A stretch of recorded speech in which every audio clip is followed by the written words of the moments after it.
Olá pessoal, tudo bem? Sejam bem-vindos ao nosso curso de PPF, então, Boas Práticas de Fabricação da Indústria Farmacêutica. Eu vou focar aqui em alguns aspectos da RDC 658 de 2022, que representa o mais atual, né, em relação ao marco regulatório de boas práticas de fabricação. E dentro desse contexto, o foco desse curso vai ser o gerenciamento de risco e a validação de processo. A RDC 658, ela veio assim um pouco de surpresa após a publicação da RDC 301 de 2019, que trouxe o alinhamento de boas práticas de fabricação com o PIX, que é um alinhamento então internacional para colocar o Brasil junto às principais empresas, né, internacionalmente, cuidando ali das boas práticas e da qualidade de produtos farmacêuticos. Essa RDC 658 revogou a 301 e trouxe uma redação um pouquinho melhorada para alguns pontos, sem grandes alterações, enquanto reforçou a importância de uma mudança de perspectiva. Então, o principal ponto das mudanças que nós estamos enfrentando, né, em relação à regulamentação no mercado farmacêutico nos últimos anos, tem a ver com a mudança mesmo de pensamento.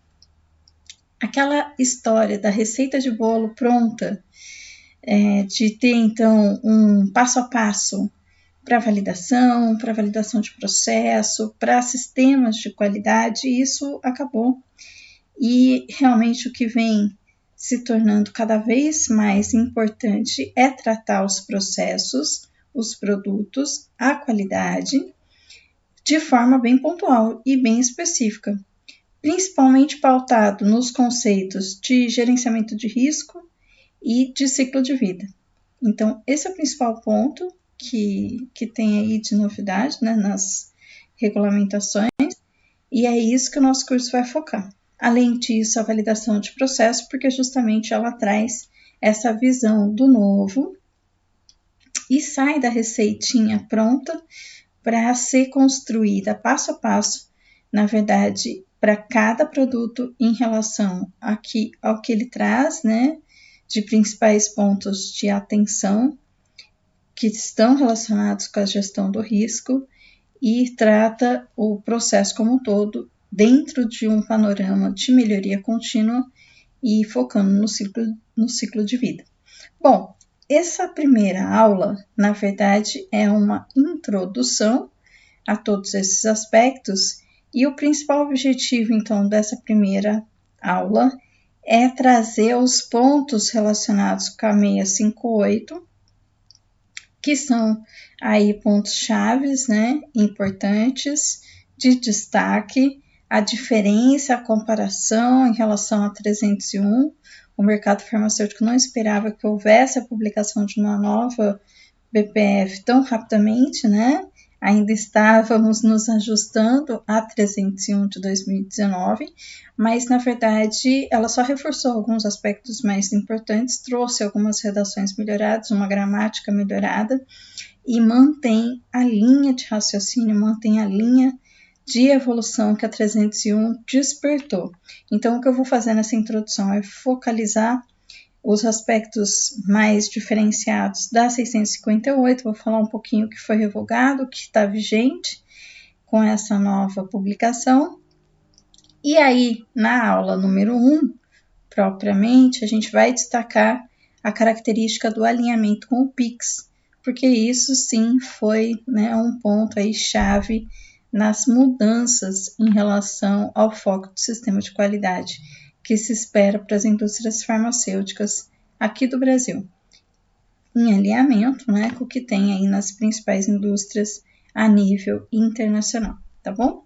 Bom, então vamos lá, né, vamos aqui avançando nesse curso, espero que seja bastante proveitoso. Qualquer dúvida é só manter aí os comentários, né? Pode ser aqui na plataforma, pode ser via e-mail.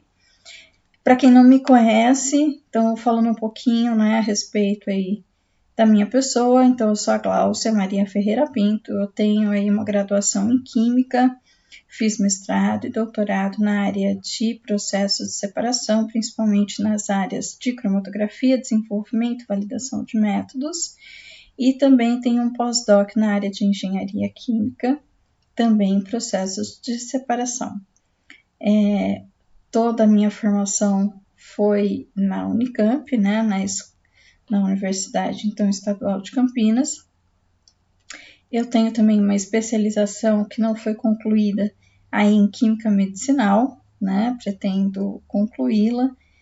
Eu tenho mais de 20 anos de experiência em laboratórios analíticos, principalmente desenvolvendo produtos, então no foco de desenvolvimento de métodos para o desenvolvimento de produtos.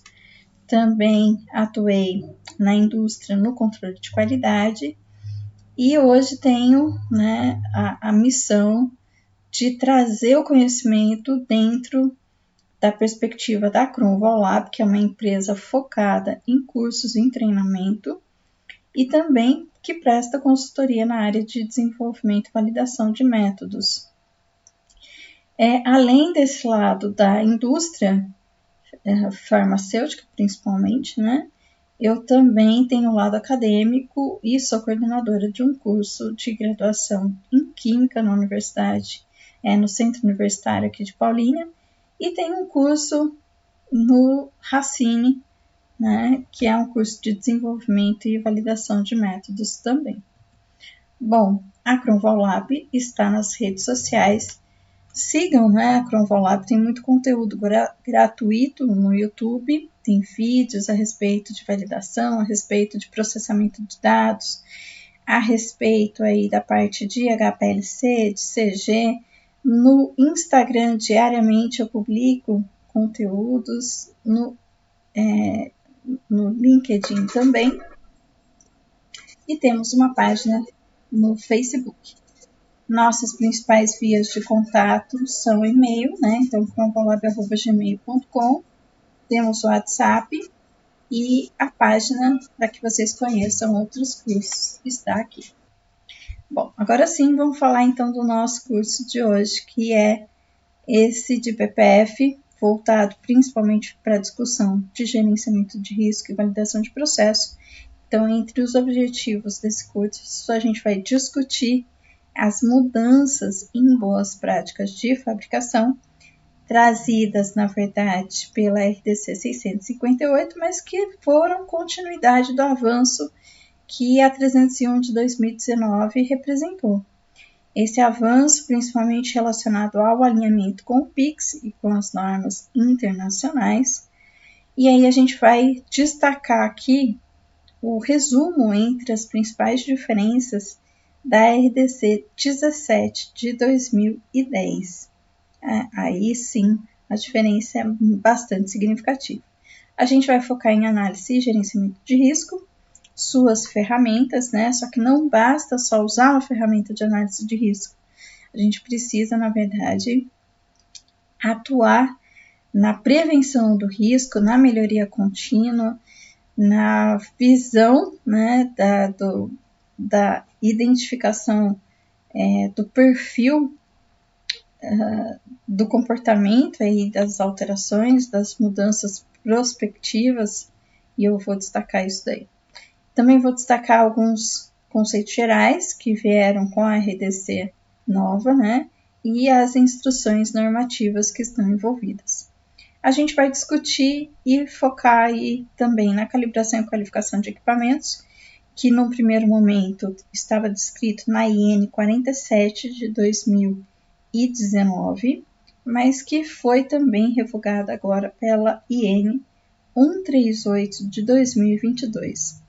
Vou discutir a validação de processo, conceito de ciclo de vida, apresentar e analisar dados práticos reais. Bom, na primeira aula, a gente, na verdade, vai trazer as diferenças, né, da RDC 658, um comparativo em relação a 301, E essa introdução, junto com a primeira aula, vai fechar esse resumo em relação à RDC 17 de 2010. Vou explicar o alinhamento com o PIX, novamente, quando a gente então estiver lá na aula 1, isso vai ficar completo, e vamos destacar os conceitos inerentes da 658 de 2022 e das INs envolvidas. Bom, vamos lá. Então, vamos começando aqui a olhar melhor as diferenças da RDC 658 de 2022, que está fresquinha, em relação a 301 de 2019, que trouxe esse avanço e esse alinhamento com o PIX. Vamos falar um pouquinho das mudanças importantes em relação à perspectiva de boas práticas de fabricação, que permite esse alinhamento com as normas internacionais. Então, o que aconteceu? Em 30 de março de 2022, a Anvisa disponibilizou a RDC 658 de 2022, trazendo aí uma certa surpresa, né, para o ambiente da indústria, que não estava esperando. Alterou, então, o marco regulatório de boas práticas 2 anos após a publicação da 301 de 2019. Ainda tínhamos prazos vigentes, né, para adequação, e a Anvisa já veio com uma nova redação aí de boas práticas, trazendo a 658. A 658 de 2022 dispõe sobre as diretrizes gerais de boas práticas de fabricação de medicamentos, e a gente pode resumir aqui as mudanças em 2 grandes destaques. Então, a primeira pontuação que a gente precisa fazer é em relação ao sistema de qualidade farmacêutico. Então, isso daqui realmente tem uma mudança significativa quando a gente lê a 301, e agora na 658 tem um reforço dessa mudança de perspectiva, de forma de atuar, de forma de enxergar os conceitos envolvidos. E um segundo destaque está justamente na IN 138, que trata da qualificação e validação de processo, que foi revogada pela IN 47 de 2019, e vai ser um foco do nosso curso um pouco mais adiante. Bom, primeiro vamos falar então desse destaque no sistema de qualidade farmacêutico. A gente não fala mais de gestão da qualidade, a gente fala de sistema, que é algo muito mais abrangente. E o principal ponto do sistema de qualidade farmacêutico é implementar a gestão de risco.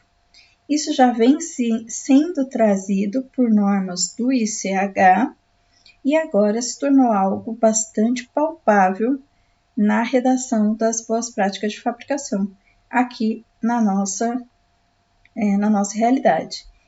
Não basta para fazer gestão de risco ter uma ferramenta de análise de risco como o FEMEA, né, que muita gente conhece.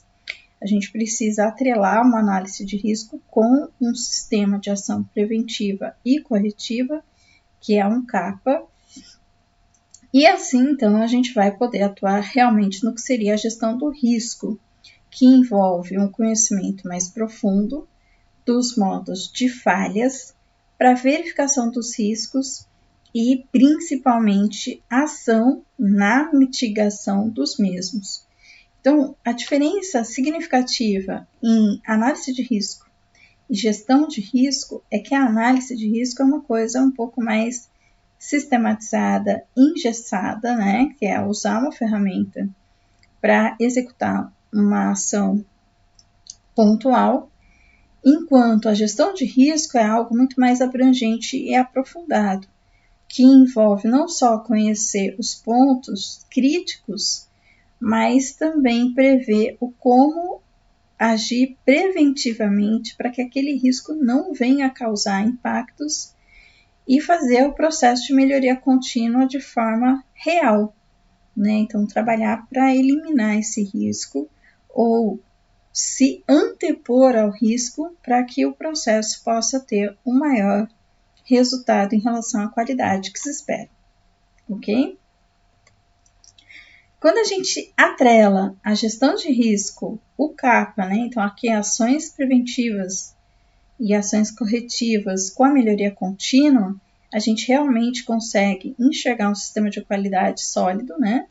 Que tem todos os requisitos para atender às boas práticas de fabricação nesse modelo atual de perspectiva internacional.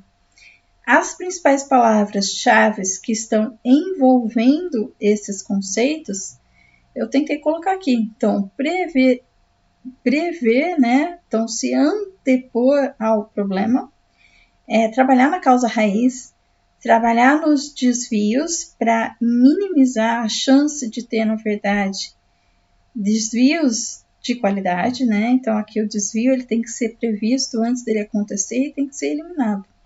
A gente vai ter as ações corretivas, muito mais do que ações corretivas, a gente vai ter ações preventivas, né? Então, isso é muito mais valorizado agora. Tem que ter um sistema de monitoramento para ter condição de avaliar se está tudo sob controle. E temos que ter medidas reais de alerta, então limite de alerta e limites de ação, antes, inclusive, de ter um desvio propriamente dito. Então, é uma mudança mesmo, né, de visão. Aqui a gente está falando de futuro, a gente está falando, então, de uma situação muito mais sob controle, né, em relação a um processo que você espera que ele fale para depois tomar uma medida. Hoje não. Então, esse sistema de qualidade, para atender boas práticas de fabricação, ele tem que ser muito mais rigoroso no sentido, né, de prever aquele risco, de agir naquele risco antes mesmo dele causar um desvio, antes mesmo dele causar um problema. Bom, falando ainda desse destaque e focando aqui nos limites de alerta e de ação, então, o que são isso, né? Então, o limite de ação seria um critério que a gente estabelece para exigindo, né, o acompanhamento imediato e uma ação corretiva se aquele limite for excedido. Aqui a gente não tem um resultado fora de especificação ainda, mas eu preciso tomar uma ação porque se eu não agir antes, eu vou ter um desvio. Então, como eu falei, né, hoje o sistema de qualidade ele deve ser previsível, ele tem que ter uma potencial capacidade de prever e antepor o próprio desvio. Então, ele vai aqui agir antes mesmo de ter um resultado fora de especificação. E a gente tem um sistema de alerta, que são critérios estabelecidos que dão um alerta antecipado do desvio potencial de condições normais que não são necessariamente motivo para ação corretiva definitiva, mas que requerem ações de acompanhamento. Então, a gente não esperou ter um problema para ter uma ação corretiva, a gente, na verdade, está ali num alerta, porque a gente pode fazer alguma mudança de acompanhamento e ver, então, que o processo vai estar melhorado antes mesmo de causar um problema, antes mesmo de ter o desvio em potencial.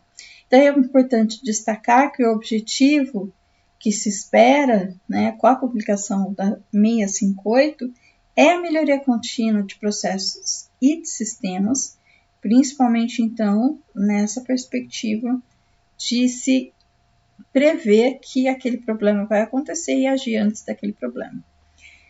Ainda falando sobre o sistema de qualidade farmacêutico, então, essa nova norma, essa nova forma de agir, né, traz aí mudanças prospectivas e não corretivas ou reativas. As mudanças devem ser propostas quando for identificado uma tendência de ocorrência de desvio. Então, vejam que aqui o que a gente está dizendo é que eu estou monitorando. A palavra monitoramento é uma palavra importante, né? Para que a gente possa ter a chance de estar enxergando o que está acontecendo com o meu processo ou com a minha qualidade. Então, vamos dizer que eu estou monitorando, eu estou adquirindo dados, eu estou fazendo linhas de tendência, e se eu identifico que existe uma tendência de um certo parâmetro em evolução aqui, e isso pode representar um risco, isso está atrelado a um risco inerente, eu devo trabalhar, então, na melhoria do meu processo de forma preventiva, né, antes mesmo que esse desvio venha a acontecer, antes mesmo de ter alguma alteração que tem impacto na qualidade do meu produto. As mudanças corretivas, elas devem representar agora um problema, uma falha no meu sistema de qualidade. Então, as ações corretivas, elas vão ser cada vez mais mal vistas, porque eu não consegui prever, eu não consegui identificar a tendência da ocorrência do desvio, eu precisei esperar que o desvio acontecesse para tomar uma ação. As avaliações retrospectivas, que seria então depois que eu já tive problemas, elas não vão ser aceitas, elas vão, na verdade, somente estar documentando, né, e acompanhando mudanças que foram implementadas, mas elas não vão ser aceitas na gestão da minha qualidade farmacêutica, ok? Bom, ainda trazendo alguns pontos aqui importantes para o sistema de qualidade, que vão ser pontos que a gente vai discutir no decorrer do nosso curso. A qualificação de fornecedores e a autoinspeção, ela também agora deve ser focada na própria análise de risco. Então, eu tenho que fazer uma qualificação de fornecedor in loco? Depende. Então, eu tenho que avaliar, na verdade, o risco de qualificação, né, da forma que eu vou optar por qualificar aquele fornecedor, relativo ao próprio fornecedor e ao próprio composto que eu estou tratando ali, aquela substância que eu estou dizendo que vai ter impacto no meu processo. Então, aqui também, né, o ponto-chave é a gestão de risco. A revisão de qualidade do produto, que vai gerar um relatório de qualidade do produto, tem que ser tratado também com essa perspectiva da identificação de tendência, para que a gente possa ter ali ações, né, preventivas.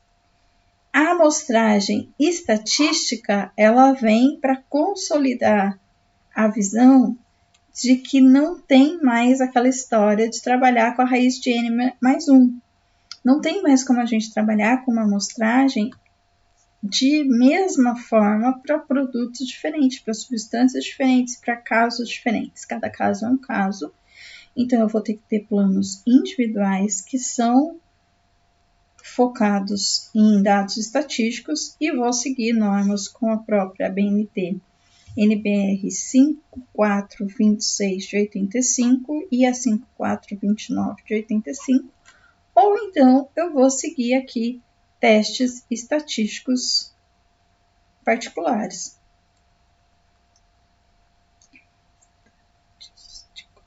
Né? E aí eu vou pontuar aqui cada caso.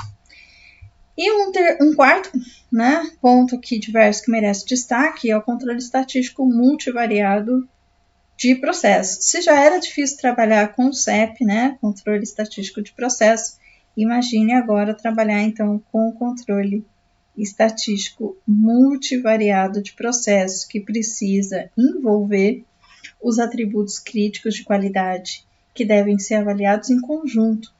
Então, aqui a gente tratava cada variável de forma independente, enquanto que aqui agora o que vai ser priorizado é integrar, né, essas variáveis para conseguir enxergar como que esses atributos críticos de qualidade, na verdade, vão se comportar, mas de forma então multivariada, envolvendo todos os parâmetros que são críticos para o meu controle.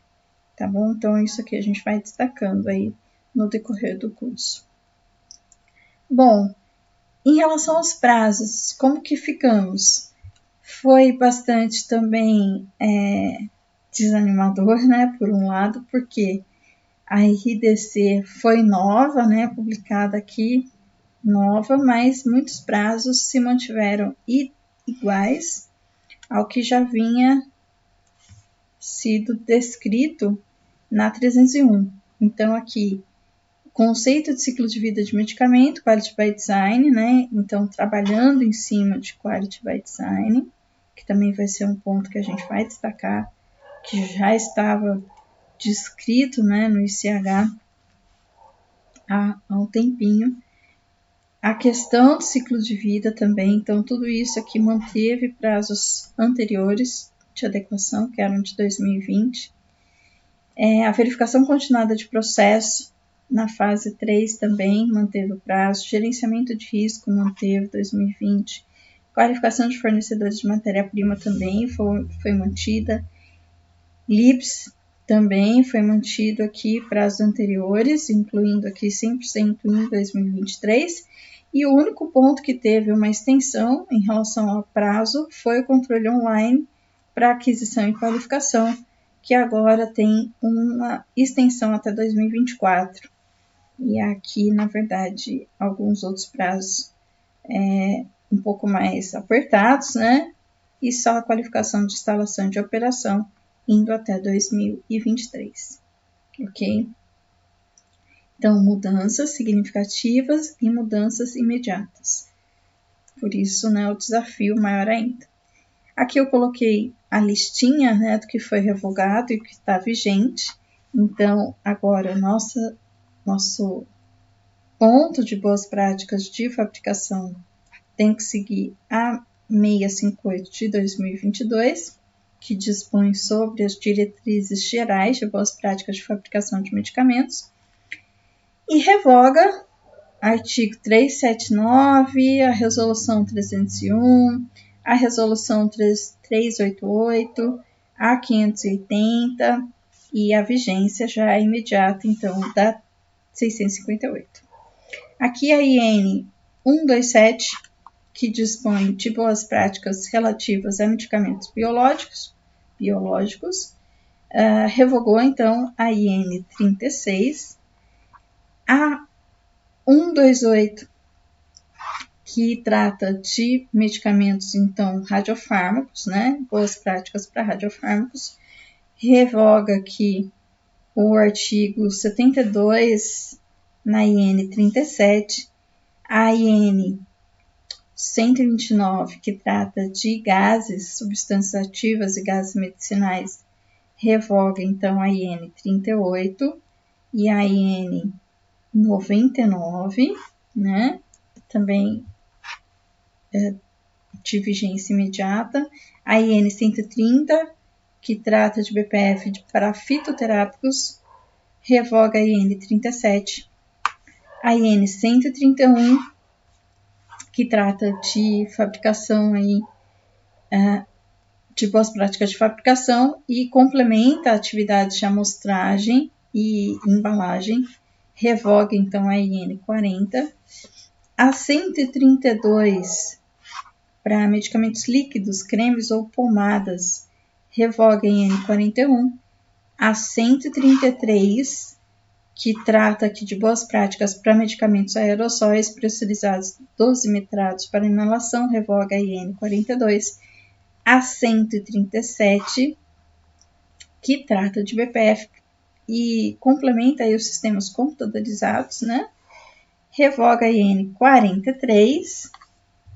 A 135, que está relacionada com radiação ionizante, revoga, então aqui, ó, 135, opa,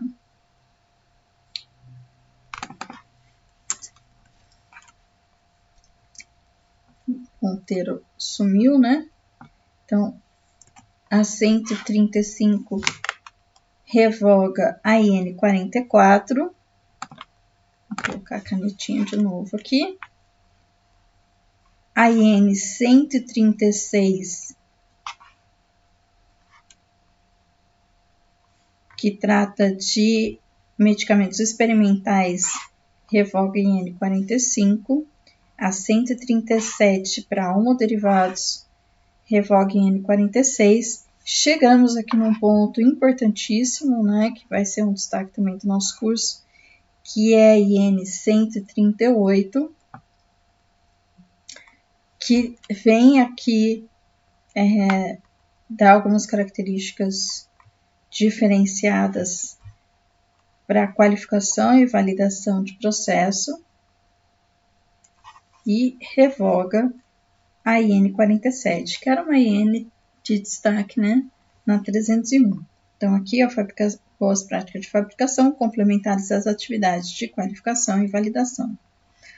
E a 139, que tem aqui como foco a amostra de referência e retenção, revoga a IN 48.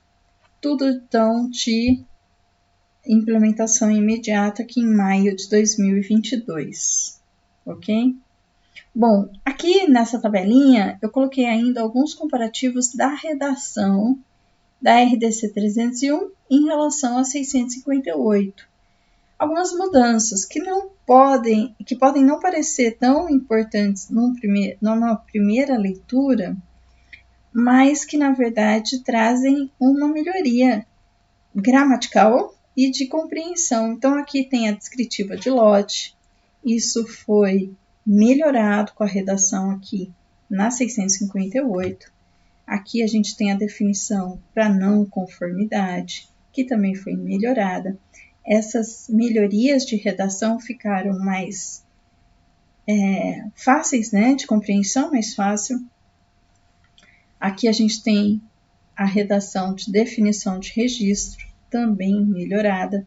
Eu não vou fazer a leitura pontual, mas é claro, né, que vocês têm aí o download da apostila e podem consultar a qualquer momento essas descritivas, tá bom?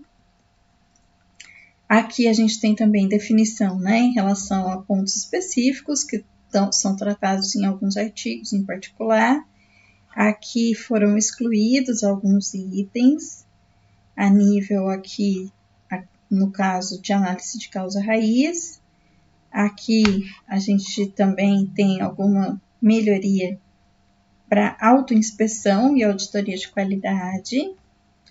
Aqui um comparativo em relação aos textos de revisão de contrato, retenção, né, registro durante o período de retenção, documentos, quantidade de número de referência, identificação de discrepâncias. Então aqui a gente tem comparações, né, com aspectos específicos que foram, na verdade, redefinidos aqui.